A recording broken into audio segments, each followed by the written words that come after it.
네, 안녕하세요 여러분. 이어서 하겠습니다. 잘 쉬고 계시죠? 네, 여러분 시간을 아끼셔서 잘 수업 참여하시기 바라고 다시 말씀드립니다. 여러분 제빵 시간이고요. 지금 매장 관리 모듈을 배우고 있고요. 선발 과정 7가지를 배우고 있습니다. 네, 이걸 잘 익히시면 여러분이 나중에 어떤 방식으로 선발을 할 수 있구나, 아니면 내가 선발이 되는구나, 이거를 파악하실 수 있습니다. 자, 면접까지 설명드렸어요. 지난 시간에 면접은 그렇게 이제 면대면으로 그 사람의 성품, 기타 등등을 보는 거다. 근데 요즘에는 대기업 같은 경우는 AI 면접을 한다. 하지만 AI 면접으로 다 끝나는 게 아니고요. 대기업은 AI 면접을 보고요. 또 가서 실무진 면접을 보고, 헬리콥터가 지나가네요. 소리가 여러분한테까지 들릴지 모르겠어요. 면접을 보고 기타 등등 면접을 많이 봅니다. 그리고 여담이지만 요즘에는 정말 다양한 면접도 있어요. 어떤 면접 같은 경우는 이렇게 그룹으로 이렇게 만들어서 거기에다가 과제를 던져요. 이렇게 이걸 뭘 해봐라. 이거를 이제 여러분이 이렇게 회의를 통해서 뭔가를 만들어내라. 그랬을 때 그렇게 할 때 팀워크, 그러니까 이 사람이 그 그룹에서 어떤 역할을 하는지 그런 거에 대해서 평가하는 면접도 있고요. 어떤 면접은 그냥 회식 자리에 데려가서 술을 먹여요. 술을 먹이고 막 이야기를 하게 합니다. 근데 여기서 떨어지는 사람은 술 먹는다고 술을 먹고 분위기에 취해서 막 횡설수설하기 시작하면 당연히 탈락이죠. 뭐든지 본인의 중심을 흐트러뜨리지 않는 게 제일 중요해요. 그래서 다양한 면접이 있다는 거, 여러분은 그 면접을 대비할 수 있어야 된다는 거 기억해 주시면 되겠습니다. 자, 그 다음에 5번째는 경력조회인데, 자, 이게 5번째 있지만 이 선발 과정이 꼭 쭈르륵 이어지는 건 아니에요. 경력조회가 이 서류 전형 쪽으로 올라갈 수 있어요. 서류 전형에서도 경력을 쓰니까. 그리고 저번에 말씀드렸지만 여러분이 자격증을 7개, 8개 갖고 있는 거랑 일반적인 기능사 자격증, 그리고 경력이 1년, 2년 있는 거랑은 천지 차이예요. 자격증이 많이 있다고 해서 여러분이 일을 잘한다는 보장은 절대 안 됩니다. 다만 여러분이 어떤 기업에서 몇 년간 일했다, 이거는 여러분이 최소한 이 정도는 할 수 있다는 걸 보장해요. 왜냐? 다시 말씀드리지만 자격증 따는 것보다 취업하는 게 훨씬 힘들고요. 취업은 직장을 얻은 거죠. 취업한 것보다도 취업 그 직장에서 버텨내는 게 훨씬 힘듭니다. 버티기만 하면 여러분이 요만큼의 레벨이라고 하면 1년은 이만큼, 2년 이만큼, 본인이 노력을 안 해도 올라가, 이만큼은 최소한. 왜냐? 시스템이 그렇게 만들어져 있어요. 그래서 그만큼 경력이 중요하기 때문에 경력은 위로 올라갈 수도 있다. 꼭 알아두시면 되고, 자, 경력은 제가 교과서에 내온 내용을 설명드리면, 지원자의 과거 경력에 대한 확인 과정이며, 고용 후 인사 배치에 사용되며, 인사 배치는 어디에서 일할 거냐, 뭐 돈 만지는 걸 잘한다고 하면 뭐 격리 부서, 이렇게 월급 같은 거 하는 부서죠. 힘을 잘 쓴다고 하면 이렇게 뭐 짐을 나르거나 그런 부서, 이렇게 되겠죠. 특히 경력 사원을 채용하는 경우 전 직장에서의 근무 태도, 퇴직 사유 등에 대한 정보는 매우 유용한 자료가 된다. 자, 웃기는 게 경력이라고 여러분 있는데, 여러분 아르바이트가 경력이 될까요? 될 수도 있고 안 될 수도 있습니다. 자, 그게 무슨 말이냐? 저도 아르바이트 한 경력이 있어요. 언제 일했었냐면은 고등학교 2학년 때 롯데리아에서 한 4개월 정도 일했어요. 그때 당시 시급이 아직도 기억납니다. 1,850원이었어요. 지금은 많이 다른데, 자, 그냥 여담인데, 하여튼 롯데 그 경력을 이제 4개월 했다는 거를 경력으로 이제 나중에 취업을 하는데 도움이 될까요? 전혀 안 돼요. 보통 1년 이상은 돼야지 경력으로 쳐줍니다. 근데 본인이 한 회사에서 1년 이상 일하진 않았지만 어떤 데서 6개월, 어떤 데서 3개월, 한 7군데 회사를 돌아다니면서 한 2년 정도 일했다. 그래서 난 이거를 경력이라고 해서 이력서에 쓰겠다 하면은 그 사람도 당연히 회사에서 안 뽑아요. 왜? 회사에서는 최소한 이 사람을 교육시킨 다음에 교육시킨 만큼의 퍼포먼스가 실적을 낼 수 있는 그 기간을 가져야지 이 사람을 고용해서 이득을 얻습니다. 근데 그 사람이 한 3개월, 6개월만 일했다. 그거는 교육이 끝나고 나서 그 실적을 내기 시작하는 그 시점에 그만둔다는 얘기예요.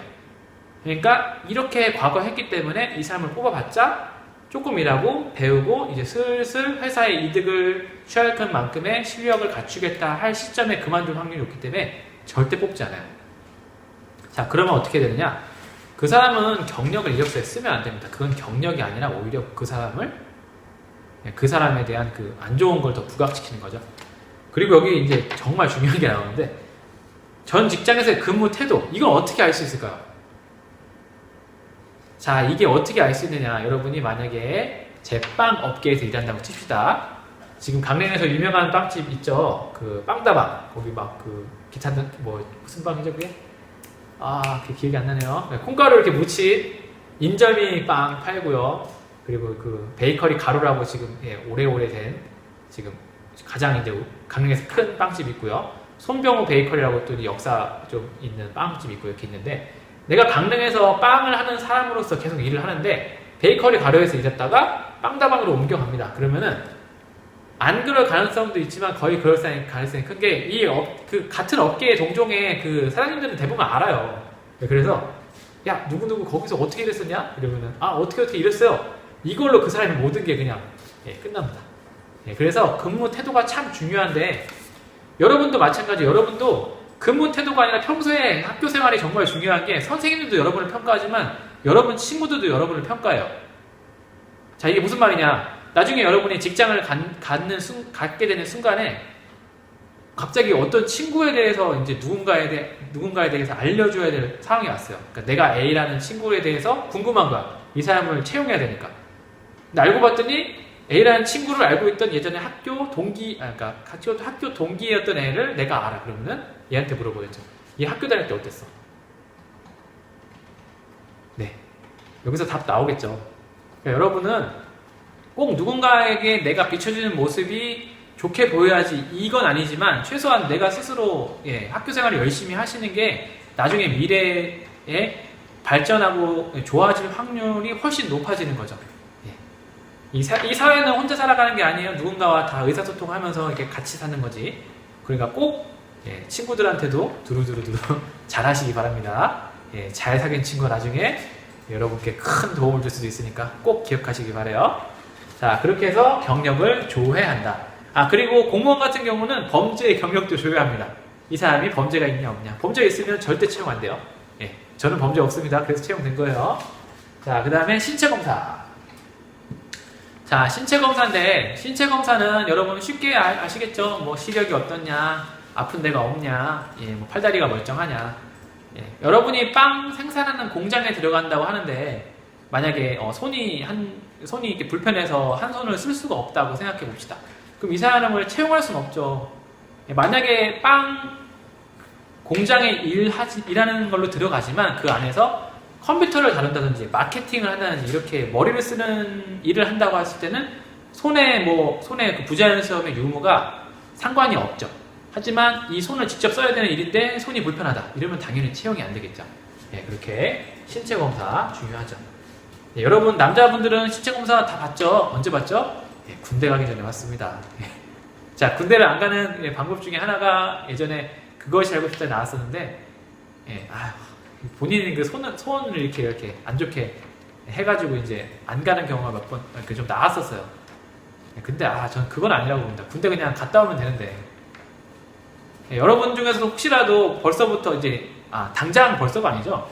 당장 내년에 일이 되실 분도 있는데, 군대 가는 게 두려우신 분들은 걱정하지 않으셔도 돼요. 가면 다 합니다. 대한민국 남자의 99%가 가서 멀쩡한 상태로 돌아오니까 걱정하지 마시고 그냥 가서 시키는 대로 잘 하시면 됩니다. 짜증도 나고 솔직히 힘들죠. 그래도 다 지나가니까 너무 걱정 안 하셨으면 좋겠어요.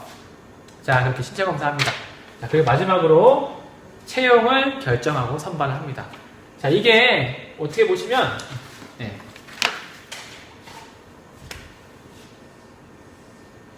이렇게 역삼각형으로 지원자가 계속 줄어들어 가면서 마지막에 딱 뽑게 되는 거죠. 여러분이 이런 채용 과정을 걸칠지는 솔직히 선생님도 잘 모르겠어요. 하지만 여러분이 대기업 같은 데 가게 되면 여러분이 꼭 이런 선발 과정을 거치게 됩니다. 대기업의 선발 과정이 어떻게 되느냐, 그거는 제가 여기까지 설명드리고 마치도록 할게요. 잠시만.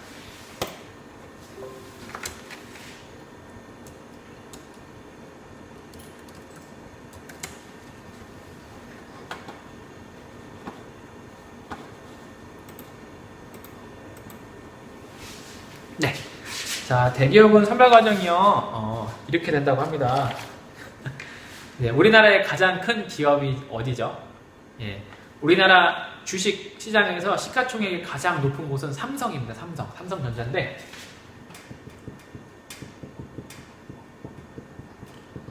자, 삼성전자의 채용 과정에 대해서 설명드릴게요. 자, 어떻게 하느냐? 처음에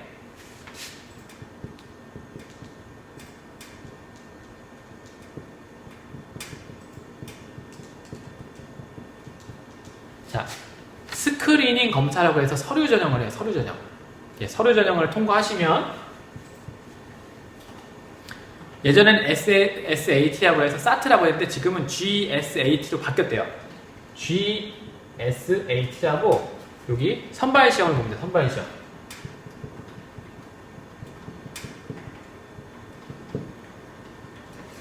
자, 그리고 나서 뭐 하느냐? 면접을 봅니다. 근데 면접이 3단계예요. 자, 첫 번째는 실무자 면접. 자, 두 번째는 창의성 면접. 자, 세 번째는 임원 면접. 자, 이렇게 면접을 3단계를 거칩니다. 자, 그리고 나서 마지막에 신체 검사까지 해요. 자, 이렇게 많은 과정을 거쳐서 이제 삼성에 이제 입사하게 되는 그 루트인데, 자, 그럼 지원자가 얼마나 되느냐? 예. 많을 때는 이 지원자 서류 전형만 거의 이제, 서류 전형만? 정확하게 기억이 안 나네요. 예, 많을 때는 제가 지금 머릿속에 있는 신문기사의 그 토대로 말씀드리면, 예, 20만이에요, 20만. 20만이 지원합니다. 20만. 예, 근데 20만 명이 지원을 한 다음에, 선발 시험을 보는데 선발 시험 어떻게 보느냐? 여러분 뉴스 같은 데 나와요. 가끔이 아니라 나와요. 꼭 이거 선발 시험 그 대기업 선발 시험 볼 때면 막 학교들 이제 주말에 빌려가지고 거기에 수능 시험 보듯이 다 들어가서 이제 이 시험을 보는 거예요. 선발 시험, 필기 시험, 수능 보듯이. 예, 그렇게 뽑히고 나면 3단계 면접. 그리고 나서 신체 검사를 하는데, 네, 이렇게 이제 뽑혀서 삼성에 들어가면 여러분이 가장 직업을 선택하는 거에 있어서 제일 중요시하는 거, 연봉이 얼마냐? 여기까지 제가 한번 알아봤어요. 연봉은 4,400만 원이더라고요. 근데 4,400만 원도 많은데 여기다가 그 회사 들어간 부서에서 성과가 좋다 하면 성과급이 그 연봉의 최대 50%까지 더 지급된다고 합니다. 그러면은 여러분이 들어갔는데 A라는 팀에 들어갔는데 A라는 팀의 팀장님이랑 뭐 부서원들이 너무 능력이 좋아서 성과를 너무 좋게 냈어요. 그래서 보너스로 50% 더 받는다고 하면 얼마죠? 예, 보너스까지 합치면 50%는 반이죠. 2,200만 원. 예, 6,600만 원까지 받을 수 있다고 합니다. 네. 예, 이렇게 삼성처럼 큰 대기업은 여러분이 배운 것처럼 이렇게 여러 가지 채용 과정을 통해서 직원들을 선발한다는 것을 알아두셨으면 좋겠고요. 자, 여러분은 오늘 이 시간을 통해서 어떻게 직원이 채용되고